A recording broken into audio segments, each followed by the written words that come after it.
Well, hi, Coach. We get to follow that, and we get to follow Layla, so. Yes, I feel like the comic relief. Nino Fenoy has won so many state championships, I can't even count them all. And I lucked out with amazing athletes and lucked into two. And you followed Jerome Heavens, and I was not even a mediocre athlete. So there are no stories about my greatness on the football field. One time I got knocked over by some guy at Nashville, and I can barely remember myself. But other than that, I'd say I feel a little sheepish to be here. Well, my first question was going to be to recount what was your athletic background, but I'm kind of second guessing that one now. Somewhat ill-qualified in virtually every area, yes. At DuQuoin Township, if you went out for a sport, you got to play. So I got to play football. It's hard to believe at 135 pounds. I got to play basketball for a few years until I realized that every real basketball player was going to elbow me in the head. I did run track and was fairly successful. But other than that, I felt almost sorry for Jerry Turner when he asked me to be well, he didn't ask me. He ran out of... You were voluntold. He ran out of possibilities. So I ended up being the volleyball coach at Belleville West. And that's why I asked, because as you count this thing down from, track and field to football to getting elbowed in the head on the basketball floor, volleyball isn't mentioned in that at all, and I presume you didn't play volleyball in college. I take it back. I had 1 quarter at SIU Carbondale, and that made me the most qualified person for, well, that's not true. Coach Betts, Austin Betts' dad, Larry, won 4th place at state in one of the first years that they had a state tournament. Well, after that, it was, oh my God, he went to football and there was nobody left, so here I am. Okay, so let me set the stage here now. You've heard it from the man himself. He's never played volleyball but for a quarter at SIU, okay? So in 12 years from 1979 to 1989, I guess that's 10 years, from 1979 to 1989, you went to state 5 times as the coach at Belleville West. Then you won a state championship in 1990 and 1991, and then finished 3rd another time. And then one of those teams was ranked 2nd nationally. You won 814 games against just 163 losses as a coach. And then you go on to become the assistant coach of the year in NCAA after helping Washington U win 3 NCAA Division III championships.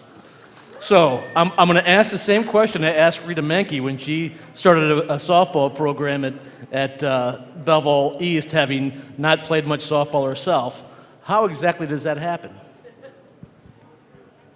I'm supposed to have an answer to that because as a coach, you're supposed to have answers. But the answers are pretty much sitting out in front of you because they are the players that buy into what you believe. There's a saying that I used to quote because, believe it or not, I wasn't really a coach. I was an English teacher, heaven forbid. And one of the quotes was by a man named Cardinal Swinens, and he said, "Happy are those who dream dreams and are willing to pay the price to make them come true."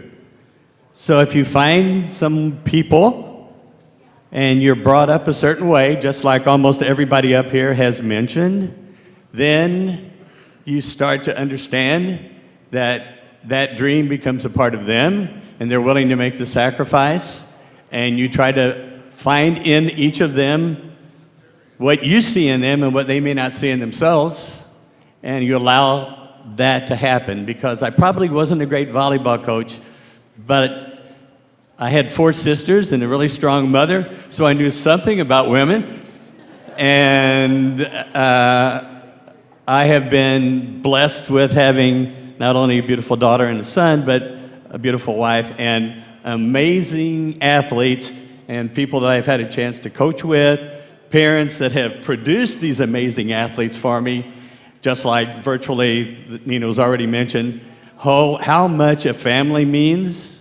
On the team that we won state with, There were 9 girls who were in the National Honor Society, and virtually every one of those girls had a 2-parent family that loved them and supported them. So I think it's pretty easy to be a good coach in those situations.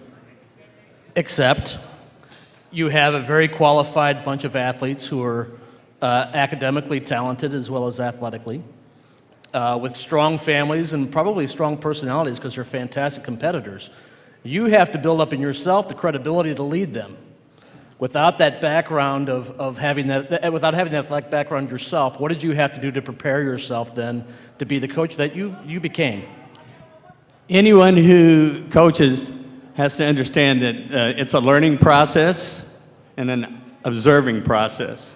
So I just didn't fall into it. I went to camps and clinics and watched people coach and coached against amazing coaches. Stole everything I could from them. Tried to figure out a few things of my own.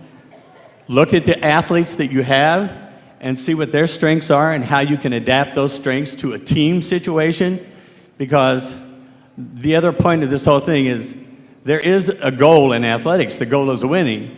But then longer that you're in it, you understand that the real victory in athletics is everything that happens on the way, the journey, the people you meet, the experiences you have, the lessons you learn, the beliefs that come to you, and those relations that stay with you. And finally, on a night like tonight, through the grace of some very nice people, that you get honored for something that has been more of a treat than a job.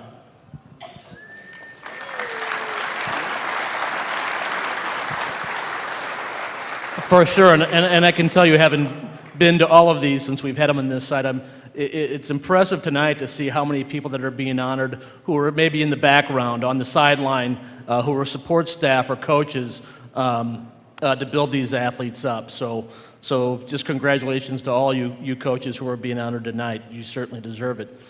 Can you talk a little bit about the time you spent at WashU? Because they had a great program anyway. You stepped in, and 3 national championships. You stepped in right in the thick of that. Well, I'd like to say 3, but I think it was only 2 when I was there. But they were ranked in the top 10 a lot of times. So one of the things that I discovered about WashU was that I thought, there are a lot of rich kids over there, and they're probably spoiled, and they probably don't want to hear somebody tell them. And then I figured out when I was there that the reason that they're there is because they listen, they learn, they are driven, and they want to compete and be successful. And they were great learners. So, and we had a great coach, Coach Linneman, who won 3 national championships. I was only there for 2 of them. And I will say this, that the very best team throughout the year doesn't always win the national championship. There were 2 years when we probably were the best team in the country, but we didn't win the national. We got second once, and we got knocked out early once. And then the team that was undefeated the last year that we won, we upset in the semifinal championship. So the best team doesn't win, but the best team that night wins. So I'm going to ask you like I asked Coach Fenoy before, too. Marnie was honored here 2 years ago, well-deserved. But are there any players that stand out in your mind as maybe somebody who isn't as well-known as Marnie or as remembered as Marnie, who stands out in your mind because of the effort they gave or whatever they took away from the program and turned into something? If virtually every one of those girls who played for me would stand up, those are the kinds of, every one of them, every one of those kids,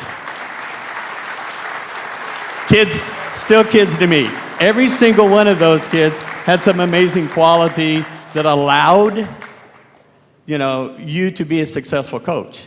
You're not a successful coach because you're some genius or some guru. You're a successful coach because somehow you're lucky enough to have athletes and people that will buy into the same dream and then allow that dream to come to fruition. Fantastic. St. Louis Sports Hall of Famer, Charlie Rodman.